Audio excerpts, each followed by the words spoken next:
Speaker. Yeah, going back to a married couple living separately, would it be fair to say that right now, across the country, there are marriages where the spouses are no longer living separate, are only living separately, but with their own separate set of families, Mr. Speaker, Your Honor? Yes, Your Honor. But the general rule, the general uh, situation of married couples in the Philippines is that they are loving and enduring in their marriage, and these happy marriages do not need a divorce law. The divorce law is being enacted in order to liberate spouses, particularly wives, from a toxic and broken marriage so that they can have a second chance at marital bliss, or to be freed from a strained and destructive relationship. That is the very essence of a divorce decree. Thank you, Mr. Speaker. Mr. Speaker, right now across the Philippines, it's a matter of fact. Although, Mr. Speaker, I don't have the exact statistics, but there are cases wherein couples are only married in paper, but they're living separately and having their own separate partners together. In many cases, Mr. Speaker, under a penalty of a crime, which is for a filing of a suit like bigamy and concubinage.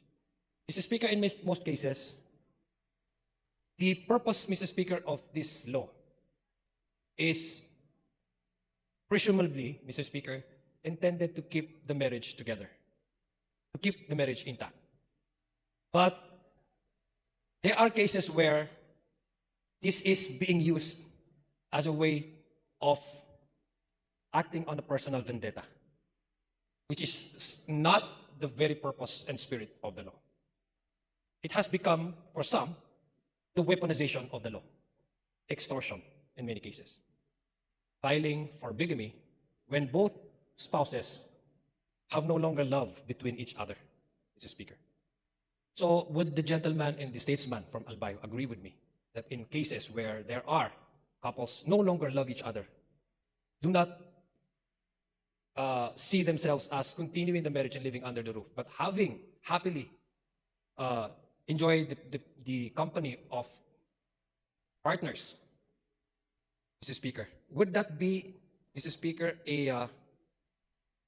Mr. Speaker, like a sort of taliin sila sa isang bagay na hindi naman nila gusto? In most cases, Mr. Speaker, ginagamit po yung batas, magiging weapon para i-retaliate or ano bang tawag dito sa Tagalog, magiganti sa partner to a point na medyo may aspeto po ng extortion sa mga bagay na ito. Hindi ho ba ito taliwas doon sa batas na ininanais nito para lang ma-intact yung marriage, but rather kumbaga opposite sa interest ng batas na yun kasi nagagamit nawi-weaponize na nga po ang batas, Mr. Speaker?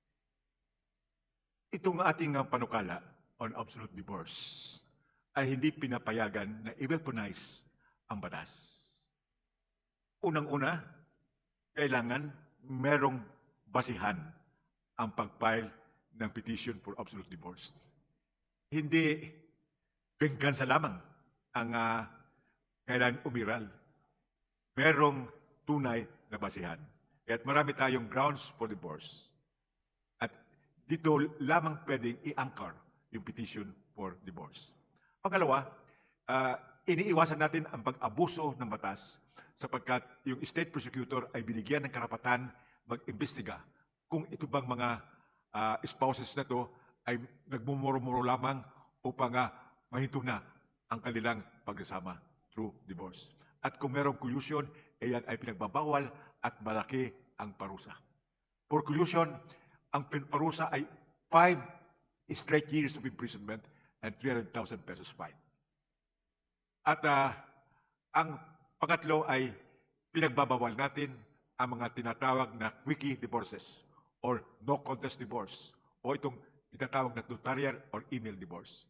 Sa atin, kailangan dumaan sa judicial process, sa judicial scrutiny ang petition for divorce. Maliban doon sa mga tinatawag natin na summary proceedings, kapares nung sinasabi ng ating kasama, na matagal nang hindi na nagsasama at wala ng pag-asang ma-reconcile. And under the bill, at least 5 years separation in fact with no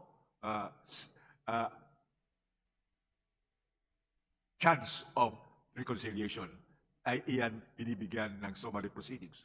Kung ang mag-asawa ay legally or judicially separated under the family code na 2 taon na, eh sila ay pwede nang magdiborsyo at pwedeng merong karapatan mag-asawa ulit. Sapagkat ito ang pagkakaiba ng legal separation sa divorce. Sa legal separation, yung mag-asawa judicially separated ay hindi pwedeng mag-asawa ulit. Eh, ano nangyayari? Maraming mga bigamous, adulterous marriages and illegitimate children sapagkat hindi pwede mag-asawa yung mga legally separated. Pero ngayon, binibigyan natin sila ng karapatan mag-asawa ulit. At sa ating pananaw, yung mga nagdiborsyo na under canon law or sa Catholic or Christian religious denomination ay sila will be given civil recognition. Kaparis ng mga nagdiborsyo abroad, nagvalid ang diborsyo, ito ay bibigyan din ng civil recognition dito sa ating bansa. Marami pong salamat, Mr. Sponsor, Mr. Speaker. Mr. Speaker, the beauty of legislation, Mr. Speaker, is it should be a reflective of the current time. It should walk hand in hand with the experience of man. It should be a reflection of the happenings and the current circumstance in a particular community, Mr. Speaker. Kaya para po sa akin, itong piece of legislation na to, panukalang batas na ito ng ating butiking congressman galing po ng 1st District ng Albay, ay hindi po siya para sirain ang matagal ng patay. Ito po ay paraan para mabigyang lunas ang problema. Dahil may problema po tayo sa may nangyayari pong problema wherein the couples no longer love each other. In fact, may mga couples po, Mr. Speaker, na ayaw niya makita ang isa't isa. Na ipagsabay mo, tumira sa isang bagay, ay baka isa sa kanila ang mamatay. Ayaw nating mangyari yon. May mga cases po ng mga abusive relationship. Nasa karamihan pong, in many cases, Mr. Speaker, it involves women. Sila po ang pasyadong agrabyado. So yes, this is a recognition of that current situation that we are in right now. Ito po ay isang paraan para mabigyang lunas ang matagal nang ayaw nating tanggapin. Na para bagang allergic tayo masyado pag ang pag-usapan ay divorce. Pero inaalaw naman po ang absolute annulment sa batas. Mr. Speaker, are there any instances, Your Honor, where a couple who is happily married suddenly applies for a divorce or annulment, Mr. Speaker? Bago ko sagutin yan, gusto kong i-underscore na tama ang ating kasama na itong ating panukala ay attune with reality.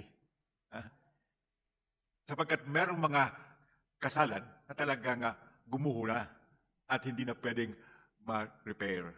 Kaya madalas kong sabihin, yung institution of divorce emerged most probably subsequent to or almost contemporaneous with the institution of marriage. Sapagkat maraming kasalan na gumuho at kailangan bigyan ng karapatan mag-iwalay ang mag-asawa na hindi na pwedeng magsama ulit. Ngayon, doon sa tanong ng ating kasama, pakiulit lang ho yung tanong. Yes, bago ko lang ulitin ang tanong, I think ito pong nangyayari, tama po, just to re-echo the sentiment of the good gentleman from the 1st District of Albay. Mr. Speaker, if we continue on forcing these couples just to pretend that they are married when in fact they no longer love each other, that to some extent they hurt each other by their mere presence, Mr. Speaker, just so that they can secure on paper their marriage, is to me a bastardization of marriage in itself. So, if we are to ask the good gentleman, because I was listening to his response yesterday, was there any instance where a happily married couple suddenly applies for annulment? Dito sa Pilipinas ho ay hindi mangyayari yan. Tama po. Sapagkat nga, kung happily married, ay hindi na kailangan nila ang divorce at walang justified reason for separation. Ngunit sa ibang bansa, kapares ng Estados Unidos na recognize ang no contest divorce, merong magandang pagsasama na yung mag-asawa ay nag-a-apply ng no contest divorce upang sila ay malibre na from one another, from each other. Pero iyan ay hindi mangyayari sa Pilipinas sapagkat pinagbabawal natin ang ganon na paghiwalay o pagdiborsyo. Tama po. I agree completely, Mr. Speaker, because this bill is not for those happily married. Tama po yung sinabi, just to paraphrase the statement of the good gentleman from Albay. This is not for the happily married couple. This is, Mr. Speaker, because a happily married couple, if there's a conflict that occurs, they resolve it even when the conflict is brought out, or even the topic of divorce is brought out, already settled. Marami po sa atin dito ang happily married sa kamarang ito. So it would be impossible na kung happily married ay suddenly mag-a-apply siya or para sa kanya itong divorce, because it is against the very nature of man. If you're happy, then you're no longer seek anything that would overturn that happiness. Hindi ho ba? So sa makatwid, Mr. Speaker, ito pong divorce ay intended only for those marriages na wala na pong pag-asang mabuhay muli.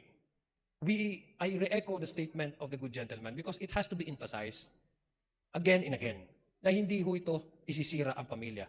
Rather, this is an acceptance of a reality where couples no longer live happily.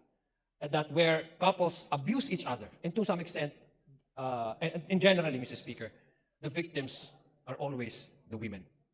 Wala pong study where a happily married couple files for an annulment under this current law that we have.